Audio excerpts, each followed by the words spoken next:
नमस्कार, धर्म ज्ञान में एक बार फिर आप सबका स्वागत है और मैं हूं आपके साथ कविता राणा। नरेंद्र दामोदर दास मोदी एक ऐसी प्रभावशाली शख्सियत जिनके नेतृत्व में देश के 17 राज्यों में कमल खिला, जिनके नेतृत्व में अंतर्राष्ट्रीय स्तर पर देश को एक अलग पहचान है, जिनके नेतृत्व में देश आज विकास की बुलंदियों को छू रहा है। आज की तारीख में पूरी दुनिया पीएम मोदी को एक करिश्माई नेता के तौर पर देखती है। एक ऐसा नेता जो मिट्टी को भी छुए तो वो भी सोना बन जाए। पीएम मोदी की तरह एक और ऐसा नेता है जो अब उभर कर सामने आ रहा है, जो दिन पर दिन 135 करोड़ भारतीयों की पसंद बनता जा रहा है। कुछ साल पहले अगर इस बात पर गौर करें कि भाई क्या पीएम मोदी का कोई विकल्प हो सकता है, तो दूर देर तक कोई नजर नहीं आता, ना ही बीजेपी में और ना ही अन्य किसी विपक्षी पार्टी में। लेकिन अब लोगों को पीएम मोदी का उत्तराधिकारी दिखने लगा है।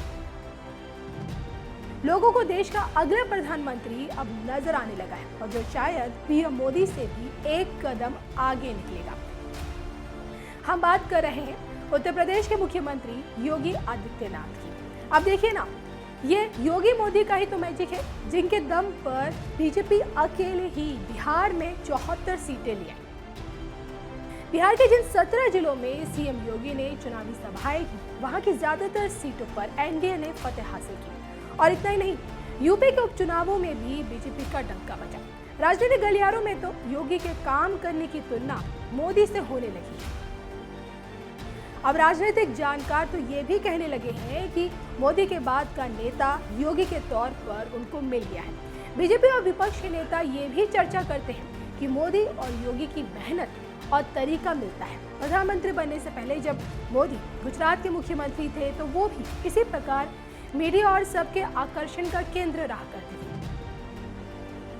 जब वो गुजरात से दिल्ली आते थे तो मीडिया की नजर हमेशा उनको ढूंढती रहती थी। उसी प्रकार योगी भी मुख्यमंत्री बनने के बाद खासा आकर्षण का केंद्र बने हुए हैं। योगी कुछ भी करते हैं वो मीडिया के लिए एक बड़ी खबर बन जाती है।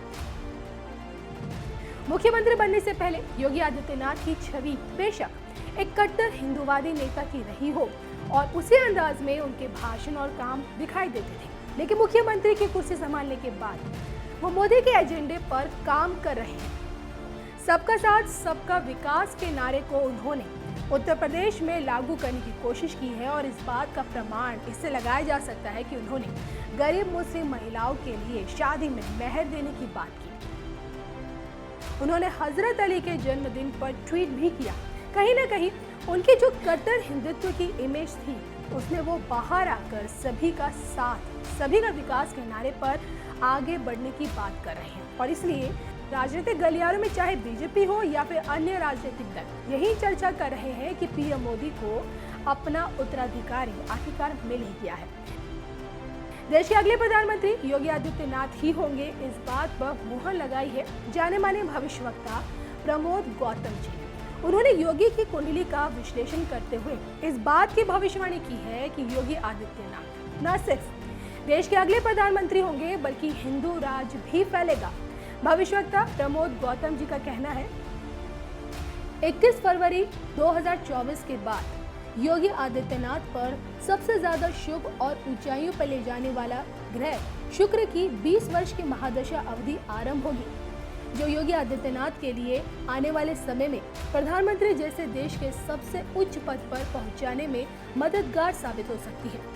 21 फरवरी 2024 के बाद उत्तर प्रदेश के वर्तमान मुख्यमंत्री योगी आदित्यनाथ भविष्य के प्रधानमंत्री बनने की तरफ भी उनके ग्रह ले जा सकते हैं, पर इसके लिए योगी को अपनी कुंडली में स्थित वाणी का कारक देवगुरु बृहस्पति के नकारात्मक प्रभाव को अपनी दृढ़ इच्छा शक्ति के माध्यम से काबू करने की आवश्यकता है, जिससे देवगुरु बृहस्पति ग्रह का नकारात्मक प्रभाव उनकी स्वच्छ छवि को धूमिल न कर दे।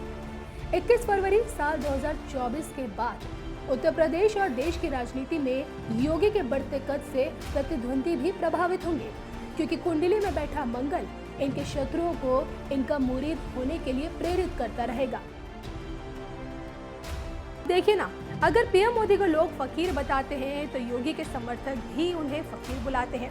दोनों ही राजनेता देर रात जाकर काम करते हैं और सुबह जल्दी उठते हैं। संघ से ताल्लुक रखने वाले पीएम मोदी और सीएम योगी की विचारधारा भी आपस में मेल खाती है, लेकिन एक्शन मोड में पीएम मोदी की तुलना में कहीं ना कहीं सीएम योगी आदित्यनाथ ज्यादा आक्रामक है। और ऐसे में क्या हम योगी को पीएम मोदी का उत्तराधिकारी मान सकते हैं? इस पर आपके क्या विचार हैं? प्लीज हमें कमेंट करके जरूर बताइएगा।